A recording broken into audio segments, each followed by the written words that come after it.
வணக்கம். ஒரு அழகான ரொம்பவே ஃபீல் குடான ஒரு கதையோட அலசலுக்கு உங்களை வரவேற்கிறேன். இன்னைக்கு நாம பார்க்க போறது ஒரு சூப்பரான ரொமான்டிக் டிராமாவோட திரைக்கதை எப்படி அமைக்கப்பட்டிருக்கு அப்படிங்கறத பத்தி தான். இது வெறும் வார்த்தைகளால பின்னப்பட்ட கதை இல்ல, ஒரு குறிப்பிட்ட வாசனையால, ஆழ்ந்த உணர்வுகளால உருவாக்கப்பட்ட ஒரு அற்புதமான நரேட்டிவ். சரி, வாங்க இந்த எமோஷனல் பயணத்துக்குள்ள நம்ம போகலாம். உங்ககிட்ட ஒரு கேள்வி கேட்கட்டுமா? எப்பவாவது ஏதோ ஒரு குறிப்பிட்ட வாசனையை நுகரும்போது டக்குன்னு உங்களுக்கு உங்க வீடோட ஞாபகமோ இல்ல ஒரு விதமான ஆழமான அமைதியோ கிடைச்சிருக்கா? அது உங்க அம்மாவோட கைமணமா இருக்கலாம், இல்ல பழைய வீட்ல மழை பெய்யும் போது வர்ற மண் வாசனையா கூட இருக்கலாம். இந்த வாசனை வந்தாலே எனக்கு வீடு மாதிரி ஃபீல் ஆகுது. இதுதான் நம்ம கதையோட ஹீரோ ஆதவோட மனநிலை. இந்த ஒரு எமோஷனல் ரியலைசேஷன் தான் அவனை மொத்தமா அந்த கதைக்குள்ள இழுத்துட்டு போகுது. ஓகே, இப்போ கதையோட முதல் பகுதிக்குள்ள நாம நுழைவோம்.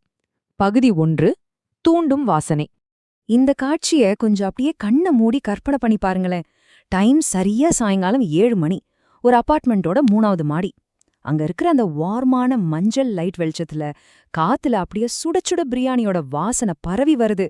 அந்த சூடான ஆவி ஒரு மெல்லிய புகை மாதிரி அந்த காரிடோர்ல மிதந்து வரத உங்களால ஃபீல் பண்ண முடியுதா? இந்த ஒரு அட்டகாசமான சென்சரியான அனுபவம் தான் ஆதவ அவனோட அறைய விட்டு வெளியில வர வைக்குது. இங்க நாம கவனிக்க வேண்டிய ரொம்ப சுவாரஸ்யமான விஷயம் ஒன்னு இருக்கு. இந்த வீட்டு உணர்வு அப்படிங்கிறது ஆதவ பொறுத்த வரைக்கும் அவனோட ரூம்மேட்ஸ் நினைக்கிற மாதிரி வெறும் சாப்பாட்டு மேல இருக்கிற ஆசை கிடையாது.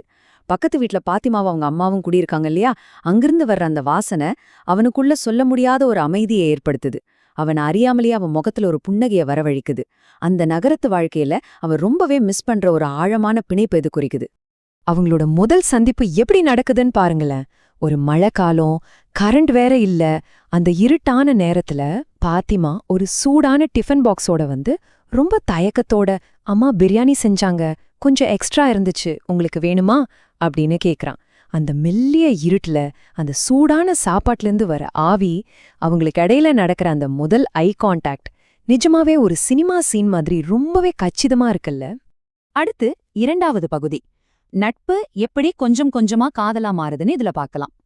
தினமும் வாசனை மட்டும் வாங்குறீங்களே, இன்னைக்கு டேஸ்டும் பண்ணி பாருங்க அப்படின்னு ஆரம்பிக்கிற அந்த ஒரு வார்த்தை தான் அவங்க உறவோட விதையா மாறுது. வெறும் சாப்பாட்டு வாசனைய மட்டும் அனுபவிச்சுட்டு இருந்தவங்க அத ருசிக்க ஆரம்பிச்சப்போ அந்த உறவு எப்படி வளருதுன்னு பாருங்க. ஆரம்பத்துல சாப்பாட்டு பாத்திரங்களை மாத்திக்கிட்டாங்க.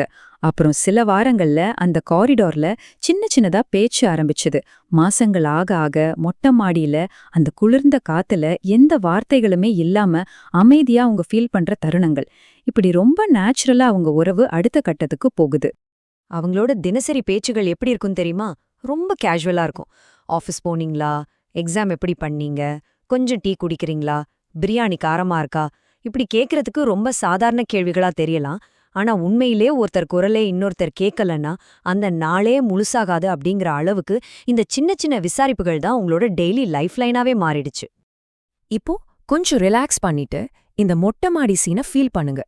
இருட்டான நேரம், மெல்லிய வெளிச்சம், 2 பேருக்கும் இடையில ஒரு ஆழமான பார்வை. அந்த எமோஷனலான அமைதியில ஆதவ் அந்த வாசனை எப்படி அவனோட அம்மா ஞாபகத்தை, வீட்டின் நினைவை கொண்டு வருதுன்னு சொல்றான். அத பாத்திமா ரொம்ப அமைதியா கேட்டுட்டு இருக்கா. சரியா அந்த நிமிஷத்துல அவங்க நட்பு எந்த அவசரமும் இல்லாம ஒரு அழகான காதலா மாறுது. அப்படியே ஸ்லோ மோஷன்ல நடக்கிற ஒரு மேஜிக் மாதிரி இத நம்ம ஃபீல் பண்ணலாம். ஆனா பாருங்க, எல்லா அழகான கதைகள்லயும் ஒரு சின்ன ட்விஸ்ட் இருக்கும் இல்லையா? பகுதி 3, மூடிய கதவுகளும் அமைதியும். இந்த நட்பு இதோட முடிஞ்சிடணும், இனிமே நாம பேசக்கூடாது, இது நம்ம குடும்பங்களுக்கு சரிப்பட்டு வராது. இந்த வார்த்தைகள் எவ்ளோ வெயிட்டானது பாத்தீங்களா? குடும்பங்களுக்குள்ள நடக்கிற சண்டை, பெரியவங்களோட கோவம், இதெல்லாம் அந்த இடத்தையே அப்படியே மாத்திடுது. இதுல அவங்க பேரண்ட்ஸ் மேலயும் நம்ம தப்பு சொல்ல முடியாது. ஆனா எந்த தப்புமே பண்ணாத இந்த 2 பேரோட இதயமும் அந்த சூழ்நிலையில எப்படி சுக்குநூறா உடையுது அப்படிங்கிறது தான் ரொம்பவே வேதனையான விஷயம். ஒரு நிமிஷம் இந்த வித்தியாசத்தை கவனிச்சு பாருங்க. இதுக்கு முன்னாடி எப்படி இருந்துச்சு?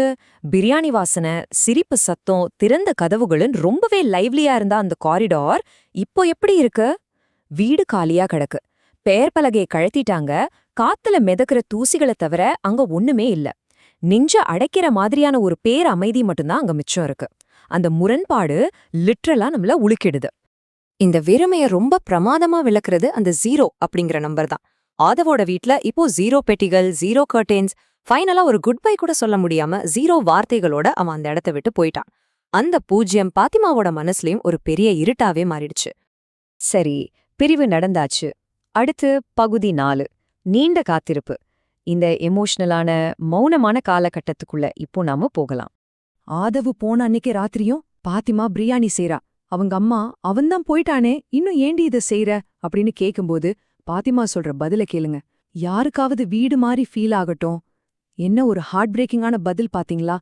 தனக்கு எவ்ளோ வலி இருந்தாலும் தான் உசுரா நேசிச்சவனுக்கு பிடிச்ச அந்த வாசனையை உருவாக்குறது மூலமா அவனோட ஞாபகங்களை அவ இன்னும் உயிர்ப்போடிய வச்சிருக்கா. மாசங்கள் பல கடந்துடுச்சு. ஒவ்வொரு வெள்ளிக்கிழமை ராத்திரியும் பாத்திமா அந்த அமைதியான சமையலறையில தனியாவே பிரியாணி செய்றா.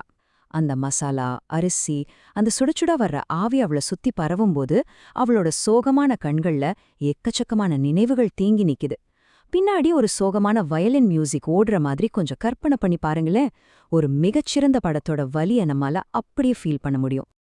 அந்த வாசனை அந்த காரிடார் முழுக்க பரவுது. ஆனா அந்த கதவு மட்டும் திறக்கவே இல்ல. இப்போ நம்ம மனசுல நிக்கிற ஒரே கேள்வி, அந்த கதவு மறுபடியும் திறக்கப்படுமா? இந்த ஒரு கேள்விதான் கதையோட உச்சக்கட்ட எக்ஸ்பெக்டேஷனை அப்படியே எகிற வைக்குது. நம்ம ஃபைனல் ஆக்டுக்கு வந்துட்டோம். பகுதி 5, மீண்டும் வீடு திரும்புதல். இவ்ளோ நாளா இருந்த அந்த வலிக்கு ஒரு விடை கிடைக்க போகுது. அதே மாதிரி ஒரு மழை பெய்யற ராத்திரி பிரியாணி தம்முல இருக்கு. திடீர்னு அந்த அமைதிய கிழிச்சுக்கிட்டு டக் டக் அப்படின்னு கதவை தட்டுற சத்தம் கேக்குது. லிட்டரலா நமக்குமே ஹார்ட் பீட் ஏறுதுல்ல. பாத்திமா மெதுவா போய் அந்த கதவை தொறக்கறா. அங்க யாரு நிக்கிறா? ஆதவ் மழையில நனைஞ்சபடி ஒரு டிராவல் பேக்கோட நிக்கிறான். கண்ணுல கண்ணீரோட, உதட்டுல ஒரு சின்ன புன்னகையோட அவன் சொல்ற முதல் வார்த்தை, இந்த வாசனை இன்னும் இங்கேதான் இருக்கு. இதுல நீங்க கவனிக்க வேண்டியது, அவன் வெறும் வாசனைய தேடி வரல. அந்த வாசனை அவனுக்கு கொடுத்த அந்த ஹோம் ஃபீலிங், அதை தேடி வந்திருக்கான். பாத்திமாவால பேசவே முடியல. ஆதவ் ரொம்ப எமோஷனலா சொல்றான், நான் வீட்டுக்கு திரும்பி வந்துட்டேன். இது அப்படியே ஒரு ஸ்லோ ஜூம் ஷாட்டா மைண்ட்ல ஓட விடுங்க. அந்த பிரியாணியோட சூடான ஆவி அப்படியே காத்துல மேல எழும்பி ஒரு ஹார்ட் ஷேப்பை உருவாக்குது. பின்னணியில அந்த வார்மான மஞ்சள் வெளிச்சம். 2 பேரும் மறுபடியும் ஒன்னு சேரல. இந்த சீன் மனசுக்கு அவ்ளோ நிறைவா இருக்குல்ல. இவ்ளோ நேரம் இந்த சூப்பரான கதையை நாம டிராவல் பண்ணி வந்துட்டோம். முடிக்கிறதுக்கு முன்னாடி நான் உங்ககிட்ட ஒரு கேள்வி கேட்க விரும்புறேன். எந்த ஒரு குறிப்பிட்ட வாசனை, சத்தம் இல்ல எந்த நினைவுகள் உங்களுக்கு அந்த முழுமையான வீடு அப்படிங்கிற எமோஷனை கொடுக்குது? அத பத்தி கொஞ்சம் யோசிச்சு பாருங்க. கண்டிப்பா இந்த அலசல் உங்களுக்கு ரொம்பவே பிடிச்சிருக்கும்னு நம்புறேன். இந்த மாதிரி இன்னொரு சுவாரஸ்யமான எக்ஸ்பிளைனர்ல நாம மறுபடியும் சந்திக்கலாம்.